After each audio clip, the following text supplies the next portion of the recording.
ठीक है बेटे।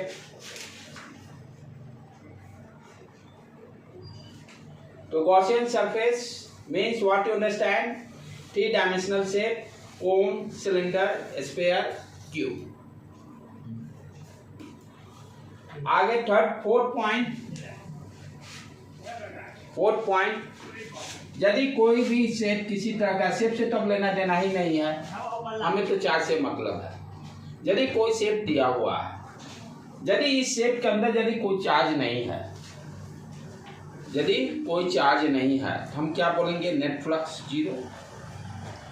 यदि किसी भी शेप के अंदर इनसाइड में कोई चार्ज ही यदि नहीं है, तो हम क्या बोलेंगे, नेट फ्लक्स 0। ठीक है।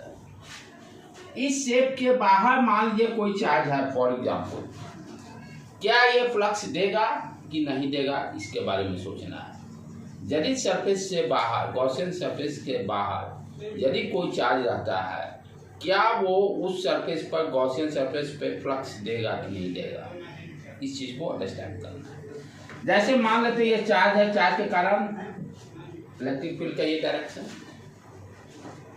एक लाइन से समझ जाएंगे कि देगा कि नहीं। सर ये यहाँ पर this is your first surface, जहां टकराया ये सरफेस 1, एरिया वेक्टर का डायरेक्शन ये, ठीक है, A1, ठीक है, ए दे दिए। इलेक्ट्रिक फील्ड इस डायरेक्शन में है, फ्लक्स क्या हो जाएगा यहाँ पर, माइनस साइन EA, कल कर चुके हैं बहुत सारे प्रॉब्लम।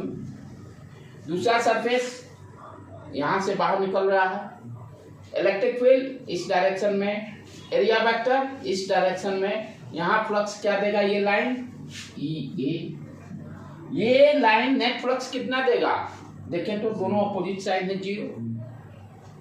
तो सरफेस से बाहर, गॉसियन सरफेस से बाहर कोई भी चार्ज यदि रखते हैं, तो उसके कारण क्या होगा, फ्लक्स 0। फ्लक्स क्या होगा, 0, नेट फ्लक्स 0। तो गॉसियन सरफेस से बाहर if you are putting any charge, इसके कारण क्या होगा, आपका net flux 0, net flux 0। Clear आया कॉन्सेप्ट, समझ में बेटे? ठीक है, चलो इसको लिख लो। फोर्थ पॉइंट, यहाँ पर नेट फ्लक्स कितना आ जाएगा, 0। If you are putting any charge outside the Gaussian surface, if you are putting any charge, if you are putting any charge outside the Gaussian surface,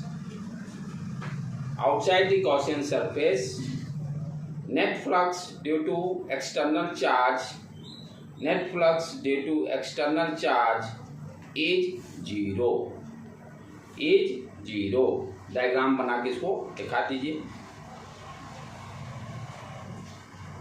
is 0।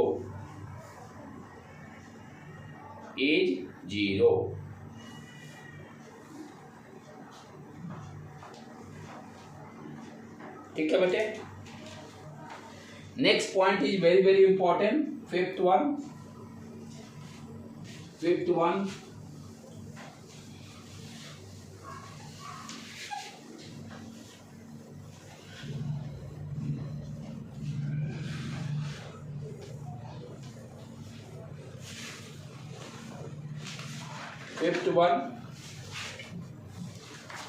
Fifth क्या कर रहा है, इसको भी समझना है। जैसे मान लो कोई भी शेप किसी तरह का, क्योंकि अब तो शेप साइज से जान के कुछ लेना देना है नहीं।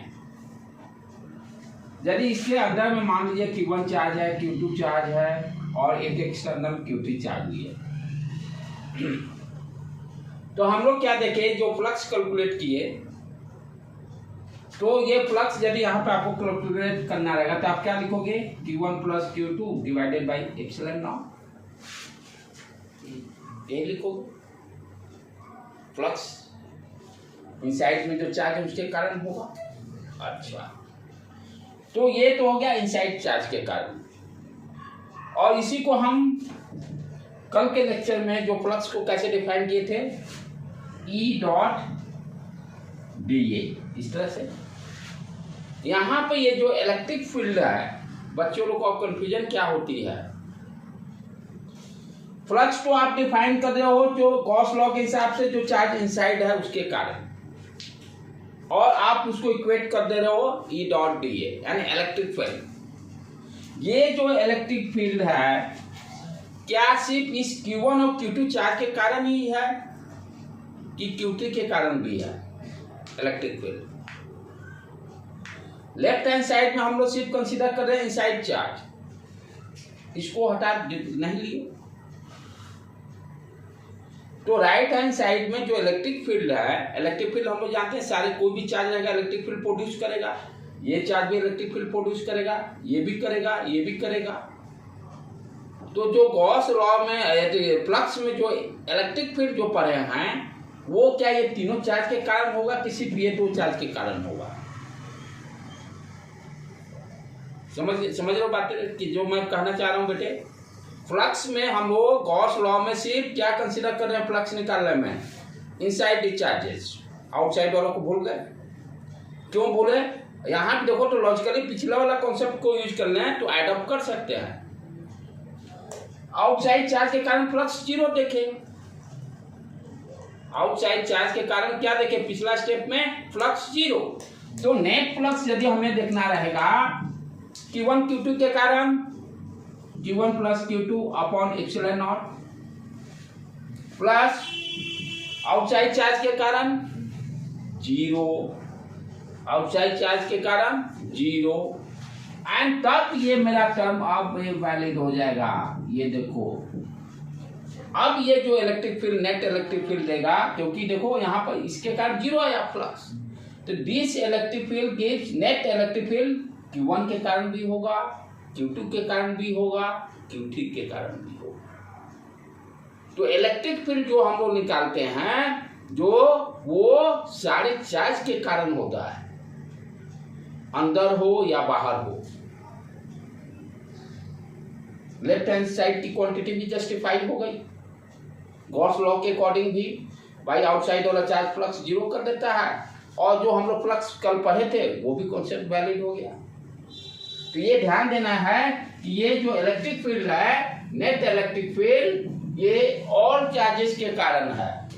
नेट इलेक्ट्रिक फील्ड जो है ऑल चार्जेस यानी Q1 Q2 एंड Q3 तीनों के कारण, जबकि गॉस लॉ से हम क्या देखे इनसाइड चार्ज के कारण। आउटसाइड वाला जीरो हो गया इसलिए नहीं लिए,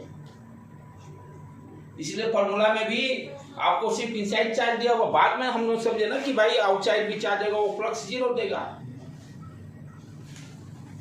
तो फॉर्मूला अपना जो है phi net equal to inside charge, but electric field जो होगा वो सारे चार्जेस के कारण होगा, inside charge and outside charges के कारण। क्लियर है कॉन्सेप्ट? चलो बेटे लिख लो।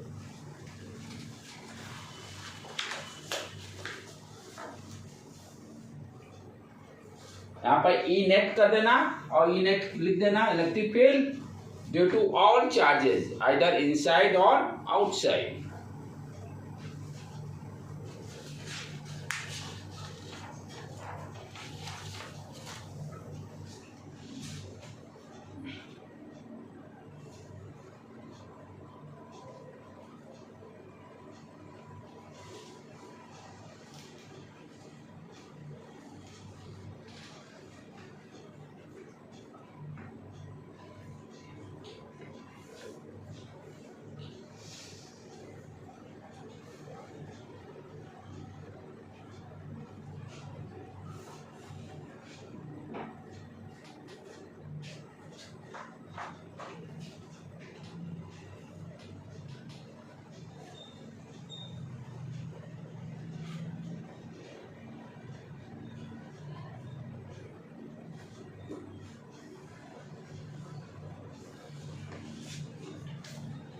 लिख लिए बेटे।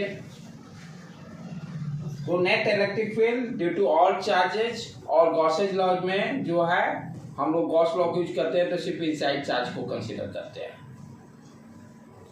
ठीक, ये तो हो गया अभी गॉस लॉ का बेसिक चीजें हम लोग समझे। नेक्स्ट आप देखेंगे गॉस लॉ को यूज करने के लिए क्या कंडीशन होना चाहिए, कहाँ पर यूज करेंगे, उसके लिए व्हाट इज द कंडीशन। ठीक है। नेक्स्ट टॉपिक इसमें हेडिंग अपना क्या रहेगा, ये सारे कॉन्सेप्ट आपका क्लियर हो जाएगा तो प्रॉब्लम टनाटन बनते चला जाएगा, कोई दिक्कत नहीं। ये वाला आप जो कंडीशन जो पढ़ रहे हैं that is very very important. ये कॉन्सेप्ट क्लियर हो गया कंडीशन वाला, आप सारे प्रॉब्लम 1 मिनट के अंदर सारे करते चले जाओ, ठीक है। तो अपना हेडिंग क्या हो गया, condition for Gauss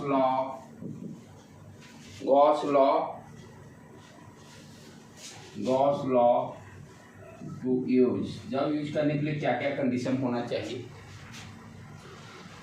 Gauss law use करने के लिए व्हाट आर दी कंडीशंस। एक चीज ध्यान देने की बात क्या है, गॉस लॉ सब जगह एप्लीकेबल है, यूज कर सकते हैं, सब जगह हम यूज कर सकते हैं, एप्लीकेबल है, अप्लाई कर सकते हैं, लेकिन कोई जरूरी नहीं है कि यूजफुल रहे आपके लिए। अप्लाई तो सब जगह कर देंगे, जैसे कैसे होते फॉर्म अप्लाई सब जगह कर दिए, लेकिन रिजल्ट जहाँ अच्छा हम लिखेंगे वहीं पर तो आएगा। तो सब जगह रिजल्ट जरूरी नहीं है कि आ सकता है। उसी तरह से यहाँ भी कहा जाता है Gauss law can be use applicable to everywhere but not useful. कोई जरूरी नहीं कि मेरे लिए वो काम कर दे, काम तभी देगा जब ये सारे कंडीशन सेटिस्फाई होगा। तो पहला कंडीशन क्या दे रहा है, write down. First condition, Gaussian surface, कहने का मतलब दिमाग में क्लियर, 3 डायमेंशनल से Gaussian surface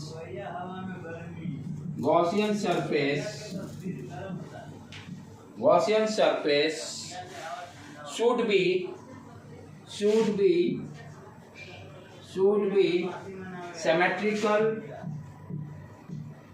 be symmetrical about charge distribution, यानी जो चार्ज रखेंगे उसके अबाउट गॉसियन सरफेस मेरा सिमेट्रिक होना चाहिए। चार्ज डिस्ट्रीब्यूशन कहने का मतलब व्हाट यू अंडरस्टैंड, जैसे मान लो स्फीयर आपने कंसीडर किया, जो चार्ज जहां पर रखेंगे उस चार्ज के अबाउट क्या होगा, ये गॉसियन सरफेस सिमेट्रिक होना चाहिए। यानी इसके हाफ पोर्शन के ऊपर हाफ पोर्शन, यानी देखने में चारों तरफ से सेम लगना चाहिए। तो यानी चार्ज सिमेट्रिक कब होगा, जब स्फीयर के सेंटर पर रखेंगे। क्यूब है, क्यूब के सेंटर पर रखेंगे तो गॉसियन सरफेस सिमेट्रिक दिखाई देगा, राइट। सिलेंडर है तो सिलेंडर है, ये यहां पर रखेंगे, वही करा। गॉसियन सरफेस किस तरह से लेना है, Gaussian surface should be symmetrical about charge distribution. जो चार्ज रखा हो, चार्ज कंसीडर करेंगे उसके अबाउट सिमेट्रिक होना चाहिए। ये पहला कंडीशन मस्ट बी सेटिस्फाइड। अब ये नहीं हो कि यहाँ पर चार्ज रखेंगे और इसके कारण हम गॉस लॉ लगा देंगे, नहीं। गॉस लॉ तभी यूज करेंगे जब गॉसियन सरफेस चार्ज के अबाउट सिमेट्रिक होगा। यदि नहीं दिखाई दे रहा तो कोशिश करेंगे सिमेट्रिक बनाने के लिए। जैसे प्रॉब्लम में जो सॉल्व करेंगे वहां पर सिमेट्रिक नहीं दिखाई देगा तो we will try to symmetric shape कैसे बनेगा।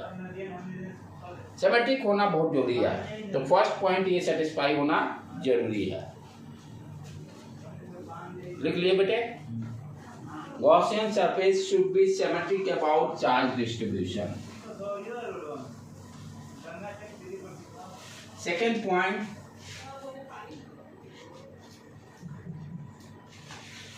electric field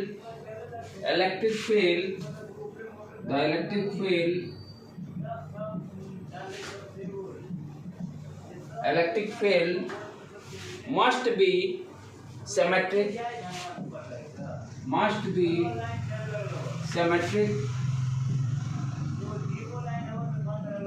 symmetric कहने का मतलब यहाँ सारे सरफेस पर या तो इक्वल इलेक्ट्रिक फील्ड होना चाहिए, इक्वल या कांस्टेंट होना चाहिए, सिमेट्रिक का मतलब, या सेम होना चाहिए। इक्वल और सेम एक ही वर्ड हो गया, equal and constant. Symmetric means जैसे यहाँ पर इस सरफेस पर हम लगाना चाह रहे हैं तो इलेक्ट्रिक फील्ड सब जगह सेम होना चाहिए। Electric field must be symmetrical at all point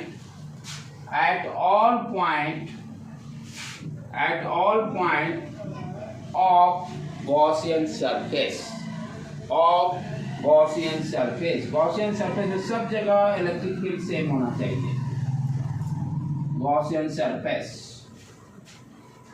या तो कांस्टेंट रहे या सेम रहे, तभी हम इस लॉ को यूज करेंगे। पहला, चार्ज के अबाउट सिमेट्रिक होना चाहिए गॉसियन सरफेस। गॉसियन सरफेस जैसे स्फीयर है तो गॉसियन सरफेस सब जगह इलेक्ट्रिक फील्ड सेम होना चाहिए। सिलेंडर ले रहा है तो सिलेंडर के सरफेस पर आउटर सरफेस सब जगह इलेक्ट्रिक फील्ड सेम होना चाहिए। क्यूब ले रहा है तो सरफेस पे सब जगह इलेक्ट्रिक फील्ड सेम होना चाहिए। राइट, ये 2 पॉइंट हो गए, कंडीशन सेटिस्फाई होना चाहिए तभी यूज करेंगे। तभी हम लोग लिखते हैं कि Gaussian surface is applicable everywhere but not useful for me. जरूरी नहीं कि मेरे लिए यूजफुल होगा, यूजफुल तभी होगा जब ये कंडीशन सेटिस्फाई होगी। ठीक। थर्ड द एंगल थीटा जो डिफाइन करते हैं, यानी ई और इलेक्ट्रिक फील्ड और एरिया वेक्टर के बीच में, तो एंगल थीटा कहने को मतलब angle between electric field and area vector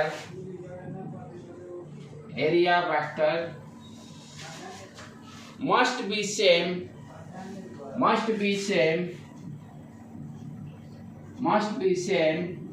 at all points। कहने में at the all surface, at the all points,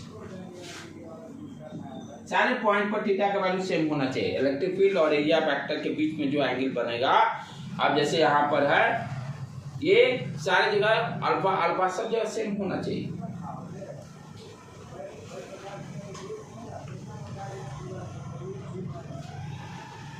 ठीक है बेटे। Last point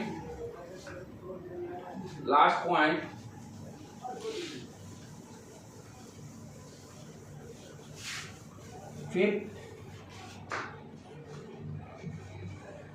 Gaussian surface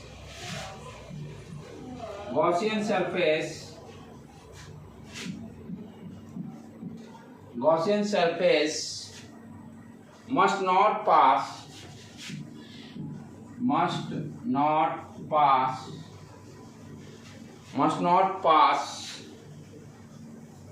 through any charge, जो चार्ज ले रहे हैं उससे गॉसियन सरफेस पास नहीं करना चाहिए।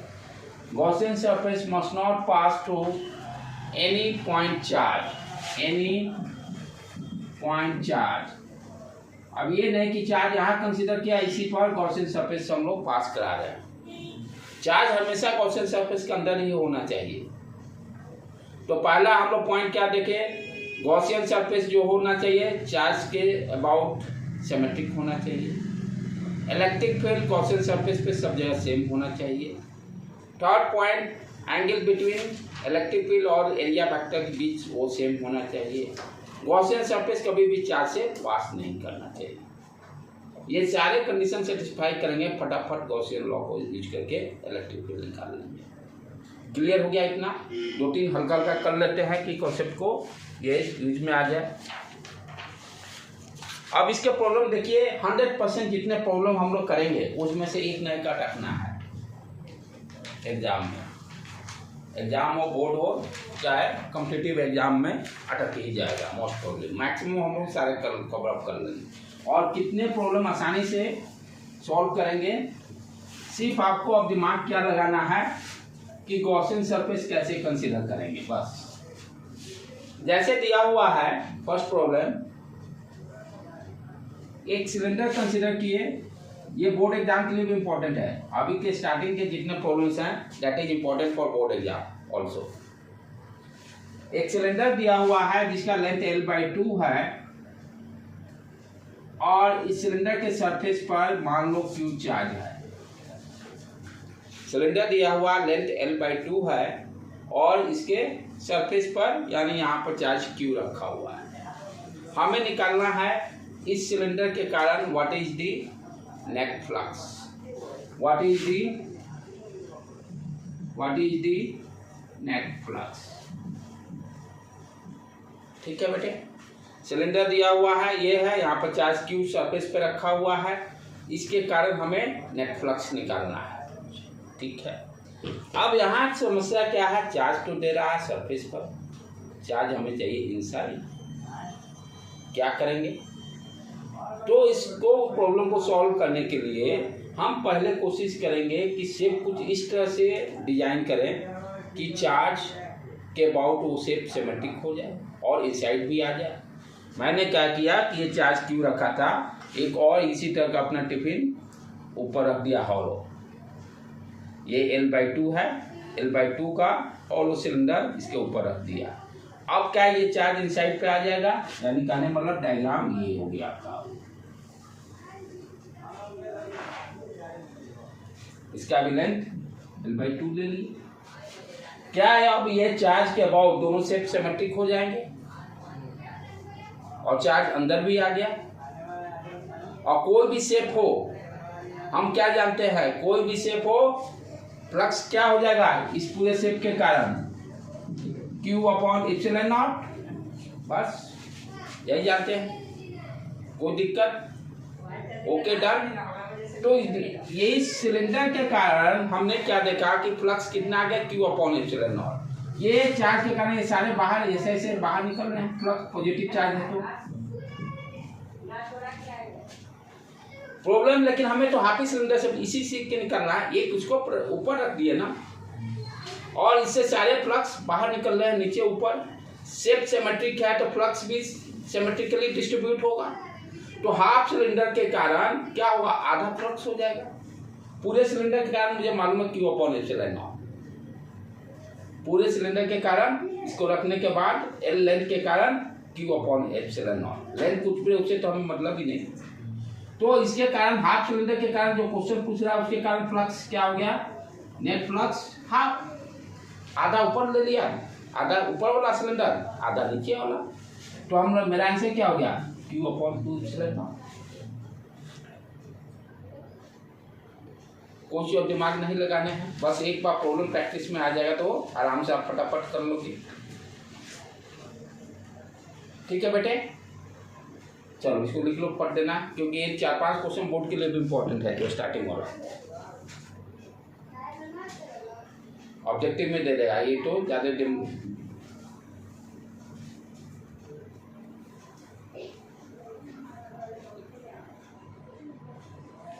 और नीट के लिए तो सारा है इंपॉर्टेंट है, क्या नीट में ज्यादा क्वेश्चन डेप्थ में कहीं नहीं जाएगा। सिर्फ क्या ध्यान देना था, गॉसियन सरफेस इस तरह से कंसीडर करना था कि चार्ज जो रखा हुआ उसके अबाउट सिमेट्रिक शेप हो जाना चाहिए, बस। नेक्स्ट प्रॉब्लम सेम इसी तरह के करते चलेंगे, शेप अलग अलग। मान लीजिए आपका हाफ हेमिस्फीयर है, सेम प्रॉब्लम है, चार्ज Q रखा हुआ, शेप चेंज कर दिया। आपसे पूछा what is the electric flux, what is the net flux, same problem, कुछ नहीं, शेप को सिमेट्रिक कर देंगे, फुल स्फीयर कंसीडर कर लेंगे, इसके कारण फुल स्फीयर के कारण फ्लक्स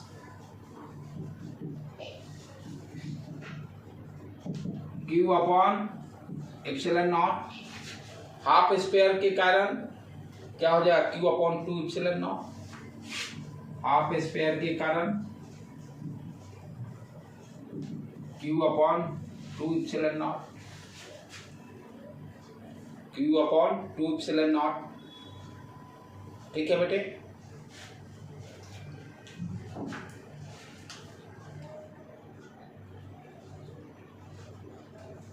इस तरह से हाफ स्क्वायर कोई भी शेप दे दे तो ये ध्यान लगाना है। शेप को कंप्लीट करके और देख लेंगे कि जो पोर्शन पूछ रहा है उससे कितना फ्लक्स निकलेगा, क्योंकि सिमेट्रिक फ्लक्स का डिस्ट्रीब्यूशन भी इक्वल होगा। क्योंकि शेप जब सिमेट्रिक ले रहे हैं, इलेक्ट्रिक फील्ड सब जगह सेम ले रहे हैं, तो किसी भी सरफेस से इक्वली शेप डिस्ट्रीब्यूशन होगा, फ्लक्स का डिस्ट्रीब्यूशन होगा। अगला क्वेश्चन देखो।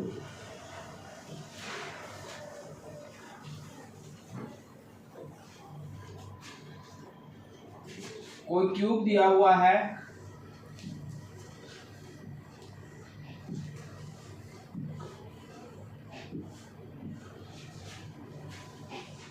ठीक है।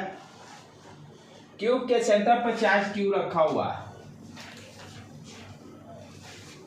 गॉसियन सरफेस सही भी है, सिमेट्रिक है, सेंटर पे दे दिया। आपसे पूछ रहा है कि ये जो शेडेड पोर्शन है, कोई भी एक शेडेड पोर्शन कोई भी ले सकते हैं, एनीवन कैन गिव इट। इस शेडेड पोर्शन पर से कितना फ्लक्स निकलेगा? Q by 6। उसको देखते हैं क्या होगा। सिमेट्रिक है शेप, इस क्यूब के कारण फ्लक्स क्या हो जाएगा, पाई Q अपॉन एप्सिलॉन नॉट। अब ये फ्लक्स तो 6 सरफेस से निकलेगा। कितने 6 सरफेस है, 6 सरफेस से निकलेगा। एक सरफेस के द्वारा पूछ रहा है तो क्या करेंगे, 6 सरफेस के कारण इतना हो गया, एक सरफेस पर डिवाइडेड बाई 6। तो शेडेड पोर्शन के कारण फ्लक्स कितना हो गया, Q upon 6 epsilon not. Q upon 6 epsilon not. ये सारे बेसिक क्वेश्चन सब जगह मिलेंगे, यानी कोचिंग कहीं भी जाओगे ये कॉमन क्वेश्चन, फिक्स पैटर्न के क्वेश्चंस हैं जो कि एवरी इंस्टीट्यूशन में पढ़ाएंगे। इसीलिए ना आजकल का कंपटीशन आसान हो गया, नंबर ऑफ क्वेश्चन वो सबको पता है, इसी में से ढूंढने हैं।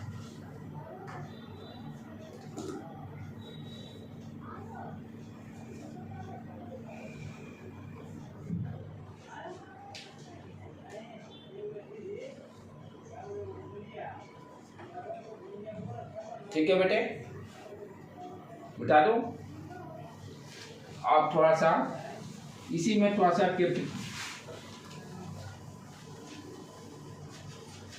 अब क्या कर रहे हैं हम लोग, कंसीडर किए क्यूब ही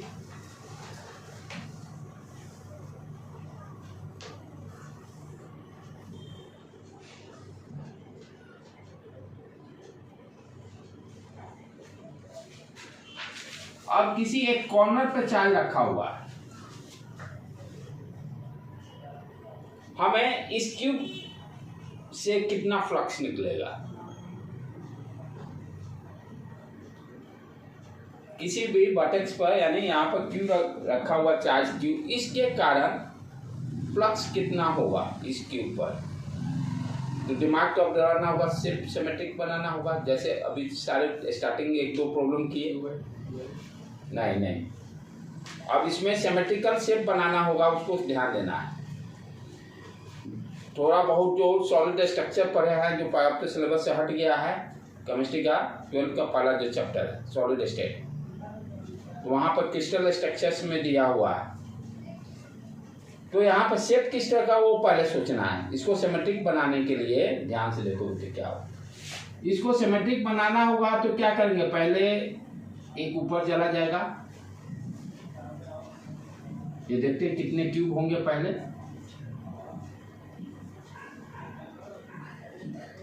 ठीक है, एक उसी तरह से ये नीचे में भी एक आएगा, फिर ऊपर में भी आएगा। ये नीचे वाला भी कर दिए, हाँ कॉर्नर पर है। ठीक है, अब एक ऊपर भी यहाँ आएगा इसी तरह से, हाँ Q/8। तो क्या ये तो 4 आपको फ्रंट से दिखाई दिया, 4 बैक से भी होगा, तो टोटल क्यूब कितने हो जाएंगे 8। टोटल क्यूब कितने हो जाएंगे 8। तो अपना क्या हो जाएगा, Q/8 epsilon not, Q/8 epsilon not, Q/8 epsilon not, Q/8 epsilon not.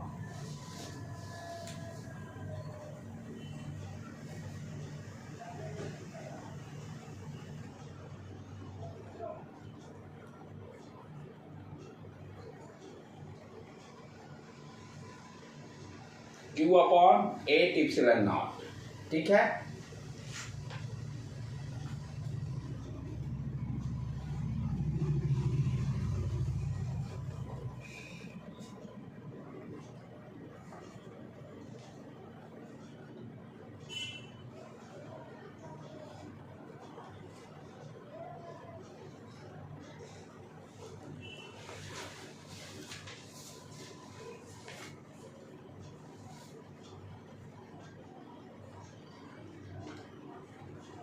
Total 8 cube need, total 8 cube need for symmetrical Gaussian surface, symmetrical Gaussian surface. इसको सिमेट्रिक बनाने के लिए हमें 8 क्यूब की जरूरत पड़ेगी। अब इसी में थोड़ा दिमाग लगाओ। अब सेम प्रॉब्लम क्या किया, इस एक साइड को शेडेड कर दिया, इस शेडेड पोर्शन के से कितना निकलेगा सोच के, इस शेडेड पोर्शन से कितना फ्लक्स निकलेगा, 2/Q/48 नहीं, हाथ में एक मिनट, इसमें देखो कौन कौन सा सरफेस से निकलेगा पहले, बस उसी से ना। हाँ, इस शेडेड पोर्शन से। एक क्यूब के कारण तो आपने निकाल लिया, ठीक है। डिवाइडेड बाई 6 तो होगा नहीं, क्यों, आप ध्यान से देखो, ये जो